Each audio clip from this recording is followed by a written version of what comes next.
दशहरा के आयोजन के पीछे भी एक रोचक घटना का वर्णन मिलता है। इसका आयोजन कुल्लू के राजा जगत सिंह के शासनकाल में आरंभ हुआ। राजा जगत सिंह ने वर्ष 1637 से 1662 तक शासन किया। उस समय कुल्लू रियासत की राजधानी नग्गर हुआ करती थी। इसके बाद राजधानी को राजा जगत सिंह ने सुल्तानपुर में स्थापित की।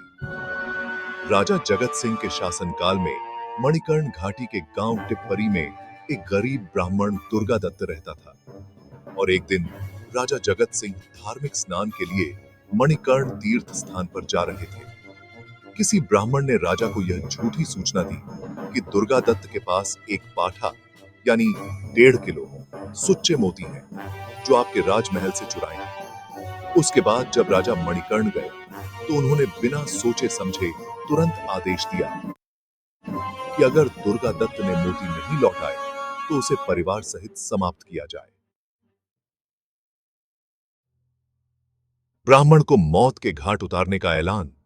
इस पर दुर्गादत्त ने ठान लिया कि वह राजा के सैनिकों के पहुंचने से पहले ही परिवार सहित जीवन लीला समाप्त कर लेगा और दुर्गादत्त ने परिवार को घर में बंद कर आग लगा दी। वहीं खुद घर के बाहर खड़ा होकर अपना मांस काटकर आग में फेंकता रहा और कहता रहा, ले राजा तेरे मोती। इस दौरान राजा जगत सिंह पास से ही गुजर रहे थे। राजा के हाथों अपने अपरिहार्य भाग्य को जानकर दुर्गादत्त ने खुद को आग पर फेंक दिया और राजा को शाप दिया, जब भी तुम खाओगे तुम्हारा चावल कीड़े के रूप में दिखाई देगा और पानी खून के रूप में दिखाई देगा। कुष्ठ रोग से ग्रसित राजा जगत सिंह को झीड़ी के एक पयोहारी बाबा किशन दास ने सलाह दी कि वह अयोध्या के त्रेतानाथ मंदिर से भगवान रामचंद्र, माता सीता और राम भक्त हनुमान की मूर्ति लाकर कुल्लू के मंदिर में स्थापित करके अपना राजपाट भगवान रघुनाथ को सौंप देंगे तो उन्हें इस दोष से मुक्ति मिल जाएगी। राजा जगत सिंह ने श्री रघुनाथ जी की प्रतिमा लाने के लिए बाबा किशन दास के चेले दामोदर दास को अयोध्या भेजा।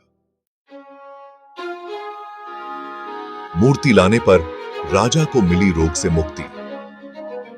दामोदर दास वर्ष 1651 में श्री रघुनाथ जी और माता सीता की प्रतिमा लेकर गांव मकड़ाह पहुंचे।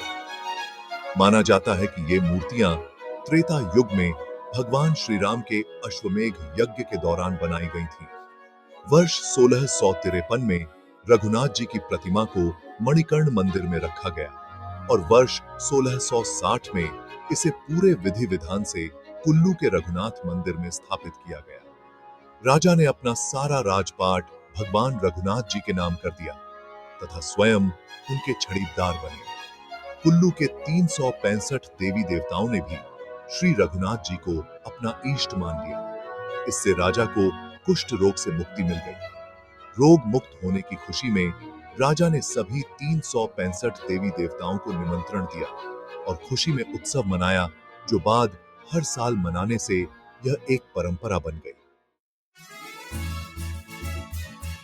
यहीं से पड़ी थी उत्सव की नींव। श्री रघुनाथ जी के सम्मान में ही राजा जगत सिंह ने वर्ष 1660 में कुल्लू में दशहरे की परंपरा आरंभ की। तभी से भगवान श्री रघुनाथ की प्रधानता में कुल्लू के हर छोर से पधारे देवी देवताओं का महासम्मेलन यानी दशहरा मेले का आयोजन अनवरत चला आ रहा है। यह दशहरा उत्सव धार्मिक, सांस्कृतिक और व्यापारिक रूप से विशेष महत्व रखता है।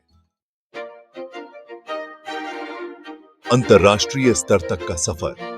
कुल्लू दशहरा उत्सव देवी देवताओं और कुछ रियासतों तक ही सीमित था, लेकिन धीरे धीरे इसका व्यापारिक, सांस्कृतिक और धार्मिक महत्व बढ़ता गया। साल 1966 में दशहरा उत्सव को राज्य स्तरीय उत्सव का दर्जा दिया गया और 1970 को इस उत्सव को अंतर्राष्ट्रीय स्तर का दर्जा देने की घोषणा तो हुई, लेकिन मान्यता नहीं मिली। वर्ष 2017 में इसे अंतर्राष्ट्रीय उत्सव का दर्जा प्राप्त हुआ है। 1937 में नहीं मनाया था दशहरा उत्सव। साल 1971 कुल्लू दशहरा उत्सव में गोलीकांड हुआ था और इस दौरान उत्सव में भगदड़ मच गई थी। और गोलियां चलाई गई। उसके बाद 1972-73 में 2 वर्षों तक दशहरा उत्सव नहीं मनाया गया, लेकिन वर्ष 1974 में तत्कालीन मुख्यमंत्री डॉ. वाईएस परमार ने उत्सव को मनाने की पहल की और उसके बाद निरंतर उत्सव मनाया जा रहा है। राज परिवार के द्वारा प्राचीन परंपरा का निर्वाहन। दशहरा उत्सव के दौरान राज परिवार प्राचीन परंपराओं का निर्वाहन करता है। भगवान रघुनाथ की पूजा पद्वती, हार श्रृंगार, नरसिंह भगवान की जलेब के साथ लंका दहन की प्राचीन परंपरा भी निभाई जाती है। भाजपा नेता और पूर्व सांसद और पूर्व विधायक महेश्वर सिंह भगवान रघुनाथ के मुख्य छड़ीबरदार हैं।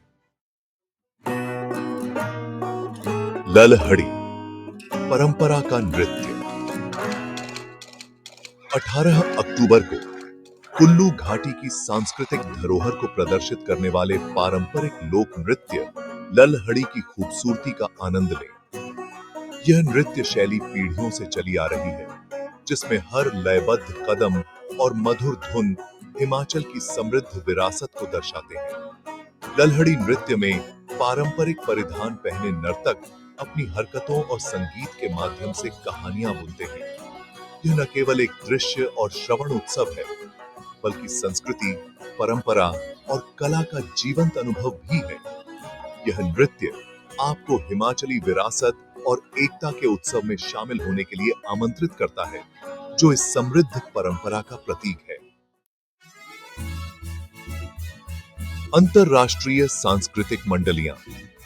भारतीय सांस्कृतिक संबंध परिषद के माध्यम से कुल्लू दशहरा 2024 में लगभग 15 अंतरराष्ट्रीय सांस्कृतिक मंडलियों की भागीदारी होती है, जिससे यह आयोजन वास्तव में एक वैश्विक उत्सव बन जाता है।